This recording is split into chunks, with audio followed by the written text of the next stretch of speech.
Hola, ¿qué tal? ¿Cómo están? Bienvenidos a una edición de su programa Más Turismo a través de la señal de TV UNSA y Radio Universidad. ¿Cómo están? Esperemos que muy bien. Vamos a comenzar nuestra edición de esta jornada hablando y exhortándoles que también si usted hace un turismo fuera de la ciudad de Arequipa, al norte, al centro, a la selva, a la costa, pues tiene que ser responsable. Nuestro lema este año 2026 también es Más Turismo, promoviendo un turismo responsable. Y es que efectivamente la naturaleza, el medio ambiente es importante protegerlos, custodiarlos, lógicamente denunciar algún maltrato que se pueda ver, ¿no? Eso es importante.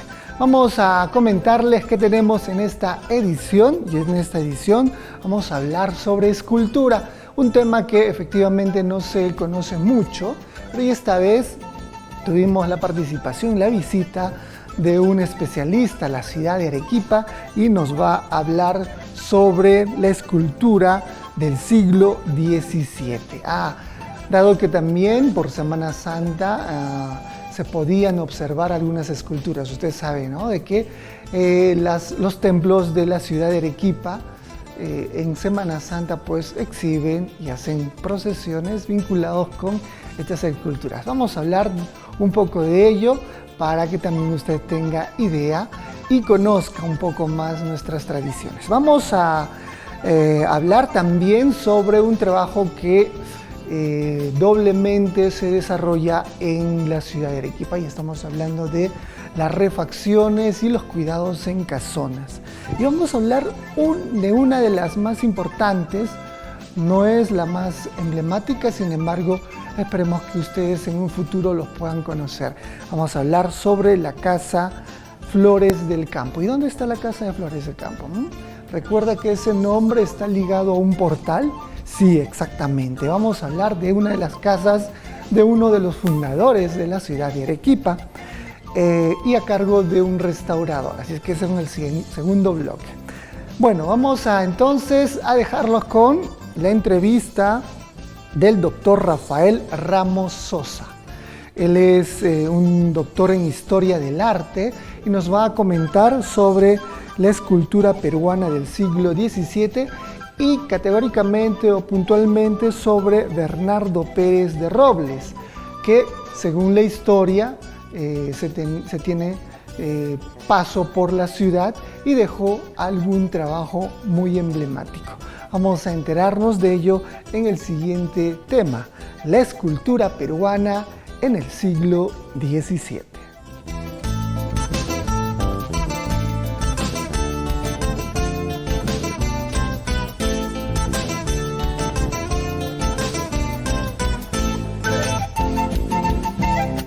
Y lo que hemos visto en esta conferencia, como digo, es unas manifestaciones escultóricas que hay en el Perú, en concreto en Lima especialmente, porque es lo que se ha estudiado más hasta ahora. Pero hay un artista que es de origen español, que trabaja en Lima y que después vino a Arequipa. Y ahí hace una serie de esculturas de gran calidad. Entonces, y sobre todo donde se puede ver la profunda religiosidad del escultor a la hora de realizar esas imágenes, junto con una gran maestría artística, de dominio de la técnica, de la talla de la madera, policromada, ¿no? Arequipa guarda imágenes muy importantes. Sí, estas que hemos visto en la conferencia son de bastante importancia, sobre todo no solamente para los arequipeños, sino que es también importante para los españoles, ¿sí? Y en general para el Perú, ¿no? Porque es un artista que trabaja también en Lima, ¿no? Entonces, vive en Arequipa, entonces, y que después se vuelve a Salamanca, ¿no? Que no es frecuente que haya ese tipo de artistas que se vuelvan, ¿no? Y en Salamanca siguió trabajando muchos años, con lo cual difundió ese arte que había fraguado en el Perú, que él, digamos, de algún modo maduró en el Perú, lo termina después realizando también en Salamanca, y además dejó escuela, en Salamanca dejó escuela. ¿Que nos dices el nombre del artista? El artista es Bernardo, su nombre español es Bernardo Pérez de Robles, pero cuando llega a Perú cambia por Bernardo de Robles y Lorenzano. Cuéntame. No lo sabemos muy bien, tal vez en lo de Pérez pues a la hora de emigrar, pues podía decirse si era de ascendencia judía o no era cristiano viejo o algo, pudiera ser, por el Pérez, ¿no? Pero no lo sabemos exactamente. De todas maneras, no es infrecuente que se cambien nombres o apellidos en la época. Hay otros artistas que les pasa lo mismo, ¿no? O sea que no es infrecuente, porque esa idea que nosotros tenemos que nuestro nombre es nombre, apellido y apellido, eso en esa época no estaba fijo ni era obligatorio, ¿no? Entonces se podía cambiar. Hablaba que este artista, este escultor vino muy joven. Sí, llegaría con 20 y pocos años, ¿no? Entonces, pero venía ya formado, o sea, ya era escultor, ¿no? Ahora, otro dato interesante era de que él era devoto. Por eso que también las tallas. Bueno, en la época fundamentalmente se hace escultura religiosa, ¿no? En España y en América especialmente, ¿no? Pero además era de profunda religiosidad, porque era nada menos que hermano tercero de la Orden de San Francisco. Eso significa que era un hombre que estaba comprometido con la práctica de los sacramentos, de la oración, etcétera. Incluso en su inventario de bienes cuando muere aparece ahí una serie de libros de carácter religioso, ¿no? Incluso ahora me estoy acordando, aparece un arte del pirú, que debería ser una gramática del quechua a lo mejor. Refiriéndose al Claro, una gramática el arte del Perú es el título del libro que pone el manuscrito. Arte del Perú es el título hábito con frecuencia de gramática. Arte del castellano, de la lengua castellana, arte del Perú. Entonces la de Perú puede que fuera un libro de gramática quechua. Es una posibilidad, ¿no? el tema de la escultura era parte también de la Inquisición que Claro. se entendió, que se desarrolló en Lima principalmente. ¿En el sur cómo era? ¿Conoce un poco de ello? Yo no conozco tanto, ¿no? Pero bueno, es la evangelización que se hizo en toda América, de los pueblos nativos y también de los propios españoles que vinieron a vivir, que después terminaron casándose con peruanos o con peruanas. Y pues ahí hay una necesidad, digamos, de alimentar esa religiosidad con imágenes, ¿no? Como se hacía también por otra parte en España o en Europa. La evangelización aquí en América hace 5 siglos, pero pensamos en España, la primera evangelización fue del siglo II después de Cristo, o 3, ¿no? Entonces, es un proceso que se ha repetido a lo largo de la historia. Viendo solo Arequipa, usted ha visto unas imágenes importantes dentro de los templos. Sí, está muy por estudiar. He visto obras interesantes, obras de calidad, pero que están ahí, no se sabe mucho más de ellas, ¿no? De autores, de qué época es, porque falta esa investigación, como digo, documental y estudiada por historiadores del arte, que identifiquen un poquito esas obras, de qué época pueden ser o de qué escuela, ¿no? Hay algunas que sí se sabe, otras no es fácil. Finalmente, las esculturas siempre tienen esa emoción que transmiten a los feligreses. Esto también podría un poco motivar y incrementar el turismo religioso en el sur. Bueno, eso ya depende de las autoridades turísticas y eso ya son problemas que a mí me caen un poco lejos, ¿no? Pero evidentemente el dar a conocer todo este patrimonio religioso también es interesante y puede dar lugar a no me gusta la palabra turismo religioso, ¿no? Porque uno cuando va a rezar no va a hacer turismo, ¿no? Pero sí de conocer, ¿no? Digamos, ese patrimonio religioso, ¿no? Pues me parece que eso es muy interesante, ¿no? Realmente, una curiosidad, hoy en la mañana usted estuvo presente también en la exposición fotográfica dirigida Sí. ¿Puede dar una opinión de la imagen exactamente? Sí. Bueno, la imagen yo creo que es una escultura de un peruano anónimo por ahora. Es fácil de averiguar el nombre porque, como digo, no se sabe nada. Y es una imagen que podemos situarla pues, en el siglo XVIII, yo creo, ¿no? Bueno, ahí hay distintas opiniones, a veces muy dispares, pero bueno, mi opinión es esa.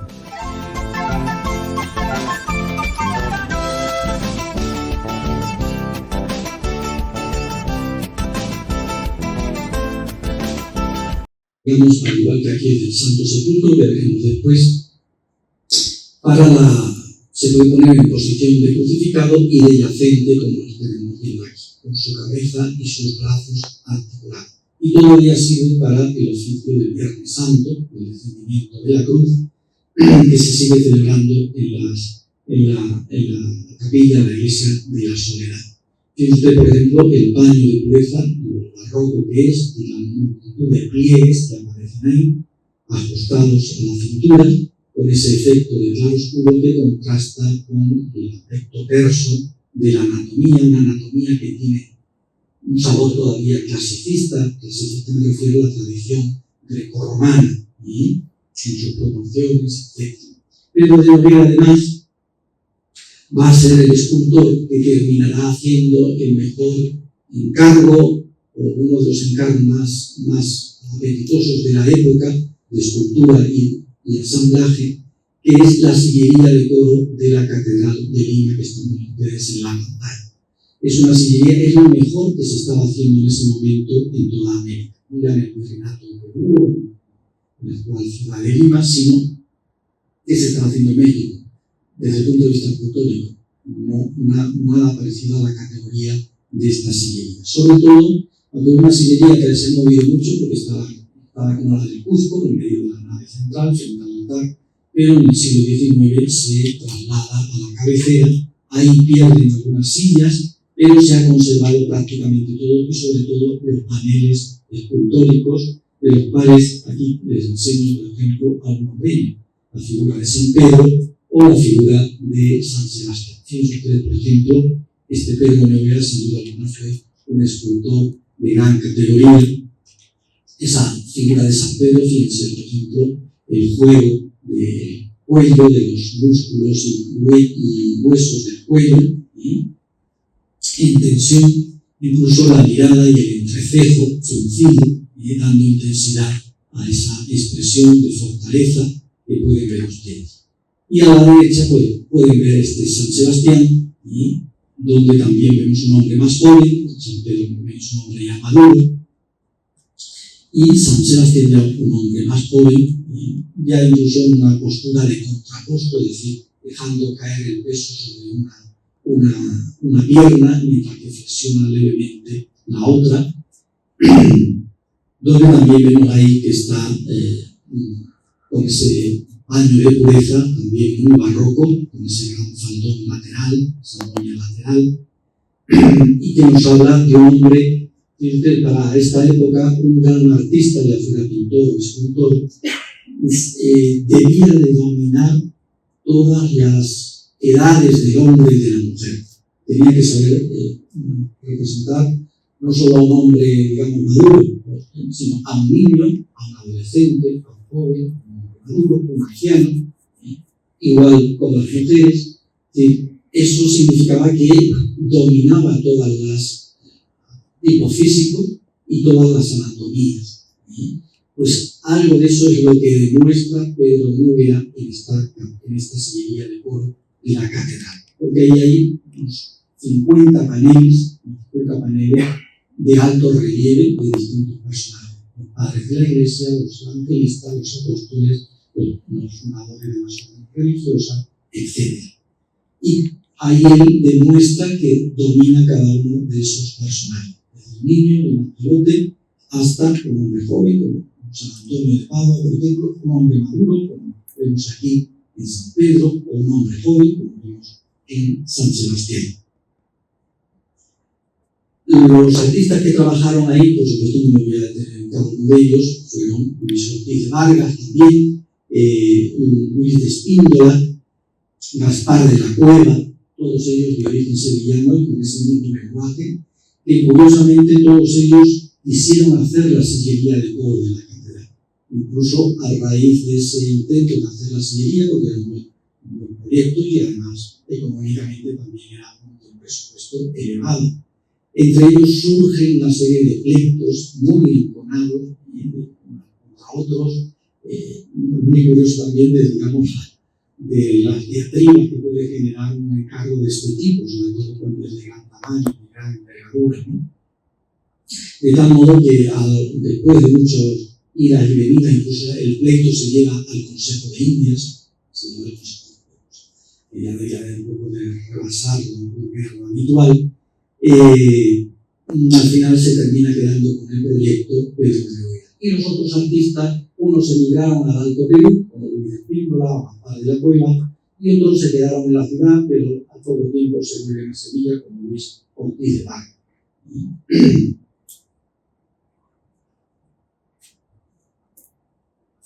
De todos aquellos retablos que se hicieron, que hay constancia documental para la ciudad, para los distintos templos de la ciudad, en el caso de Lima, con tantísimos terremotos, tan pavorosos, como ustedes conocen mejor que yo, pues se han conservado escasísimos retablos del siglo XVII y XX. Del principio del XVII casi ninguno, y sobre todo los grandes retablos mayores de los templos, que son desaparecidos. Hay una excepción, que es este que están viendo ustedes aquí, que es la capilla de la Inmaculada en la Catedral de Lima, que es un retablo retocado en el rococó, repintado con ese azul, celeste, etc., pero básicamente se conserva en revistado.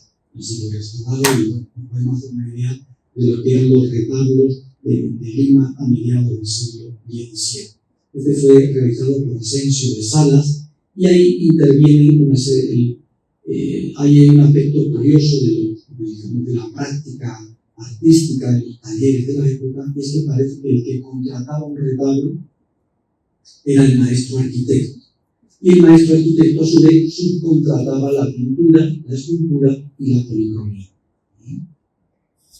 Pero en el documento muchas veces solamente aparece el arquitecto, porque es un problema que hay que determinar.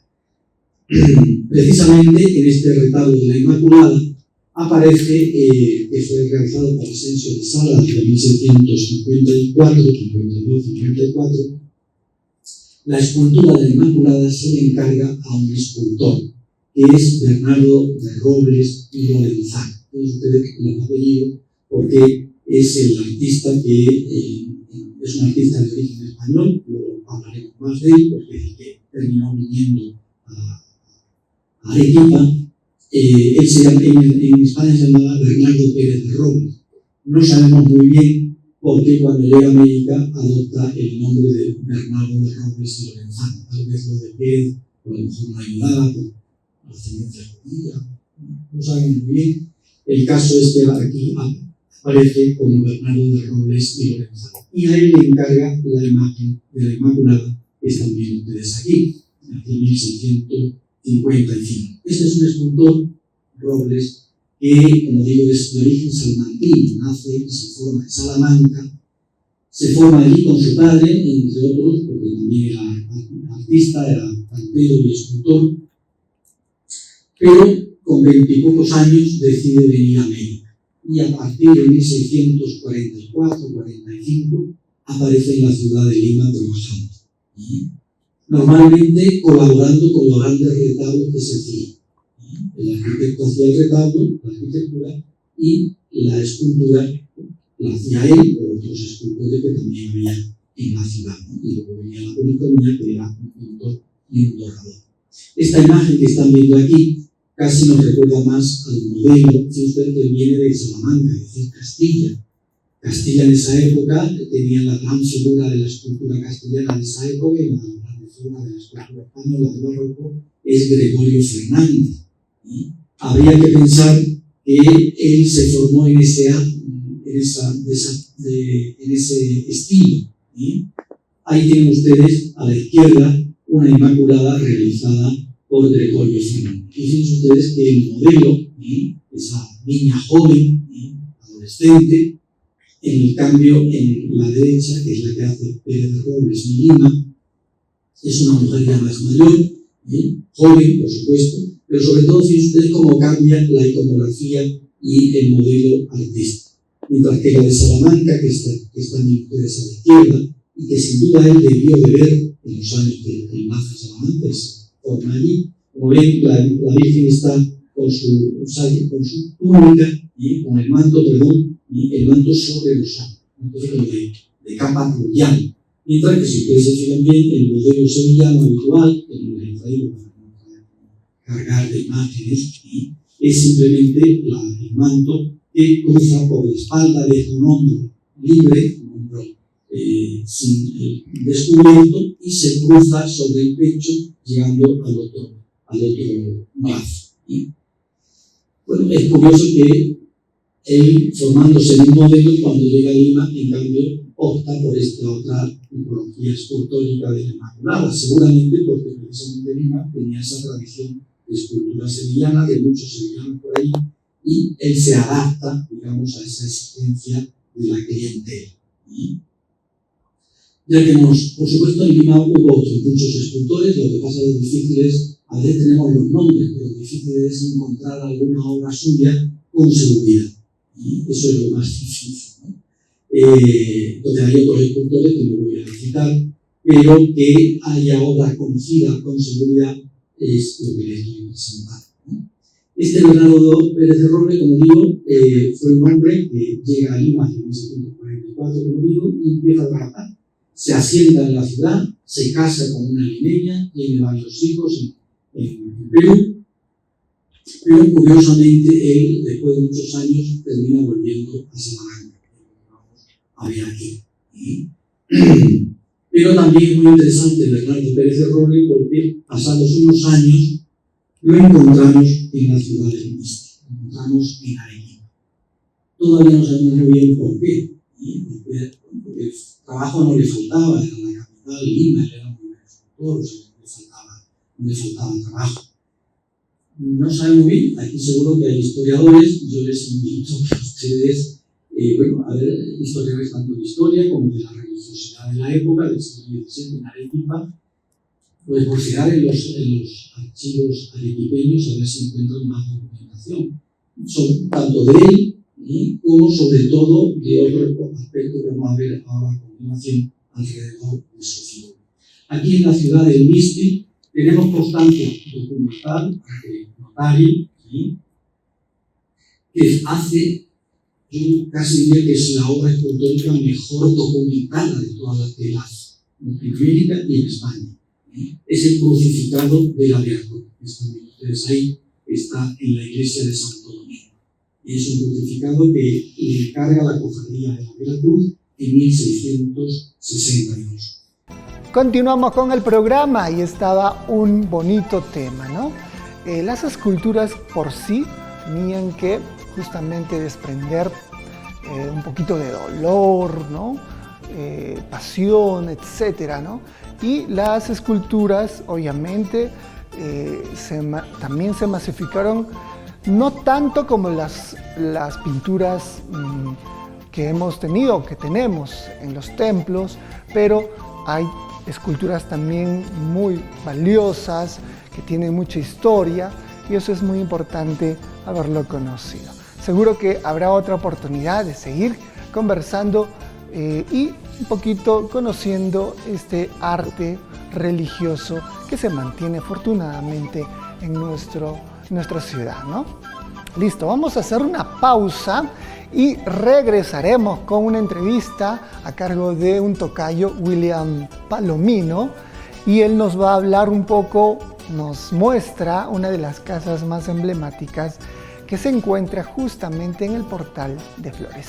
Regresamos con ello, los dejamos con efemérides viajeras.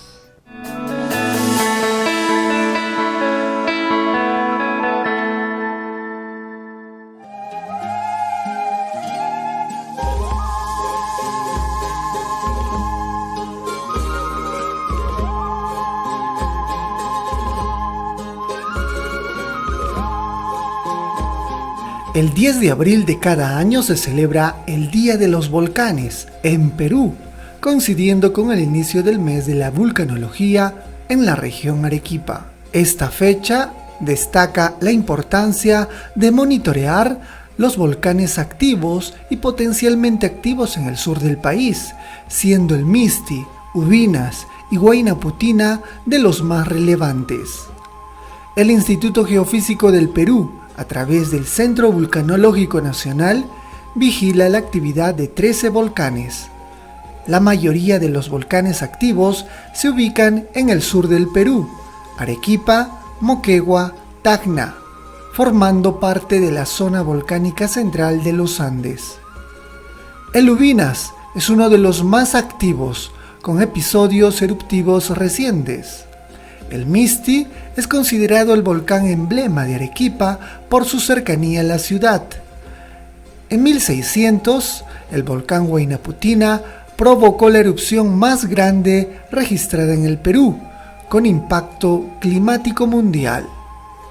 Diariamente ocurre entre 40 y 60 sismos que son imperceptibles para la población de Arequipa. El IGP, a través del Centro Vulcanológico Nacional, vigila el Misti de manera permanente y en tiempo real desde el año 2005 mediante una red geofísica compuesta por 6 sismógrafos, una estación GPS y 2 cámaras científicas. Además, la sismicidad, un aspecto que evidencia también que el Misti es un volcán activo, es la emisión esporádica de fumarolas desde el cráter. Muchos arequipeños observan estas emisiones que, en ocasiones, sobrepasan la cima del volcán y son visibles desde la ciudad de Arequipa. Las emisiones fumarólicas del volcán Misti son mayormente vapor de agua, producto de la evaporación de agua meteórica que se encuentra próxima al cráter y es calentada por la influencia del sistema volcánico. Esta conmemoración busca generar conciencia sobre la gestión del riesgo volcánico en las regiones del sur del país. El 10 de abril de cada año se celebra el Día de los Volcanes en Perú.